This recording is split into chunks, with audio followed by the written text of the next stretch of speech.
ಸ್ವಾಮಿ, ಯಡಿಯೂರಪ್ಪನ ವಿಚಾರದಲ್ಲಿ ನಿಮ್ಮ ಕುಮಾರಸ್ವಾಮಿ ಭ್ರಷ್ಟಾಚಾರದ ವಿಚಾರದಲ್ಲಿ ಮಾತಾಡ್ತಾರಲ್ಲ, ನಾನು ಹವಾಯಿ ಚಪ್ಪಲಿ ಹಾಕ್ಕೊಂಡು 2 ಜುಬ್ಬ ಹಾಕ್ಕೊಂಡು ಜೀವನ ಪೂರ್ತಿ ಹವಾಯಿ ಚಪ್ಪಲಿಲೇ ಜುಬ್ಬದಲ್ಲೇ ಕಾಲ ಕಳೆದೆ.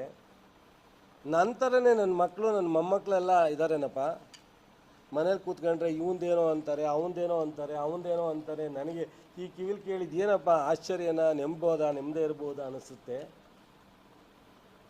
ಇವನು ಮಾತಾಡಲಿಕ್ಕೆ, ನಾನೊಬ್ಬ ಪ್ರಧಾನಿಯಾಗಿದ್ದವನು, ಒಬ್ಬ ಪ್ರಧಾನಿ ಸ್ಥಾನದಲ್ಲಿ ಕೂತ್ಕೊಂಡು ಏನು ಬೇಕಾದ್ರೂ ಎನ್ಕ್ವೈರಿ ಮಾಡಲಿಕ್ಕೆ 10 ನಿಮಿಷಕ್ಕೆ ಅವಕಾಶ ಇದೆ.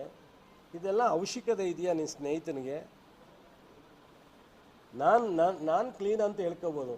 ನನ್ನ ಇಡೀ ಕುಟುಂಬ ಇವತ್ತು ಅವರವರೇ ಮಾತಾಡ್ಕೊಳ್ಳೋದು ನೋಡಿದ್ರೆ ಮನೆಯಲ್ಲಿ ನನಗೆ ಆಶ್ಚರ್ಯ ಆಗುತ್ತೆ.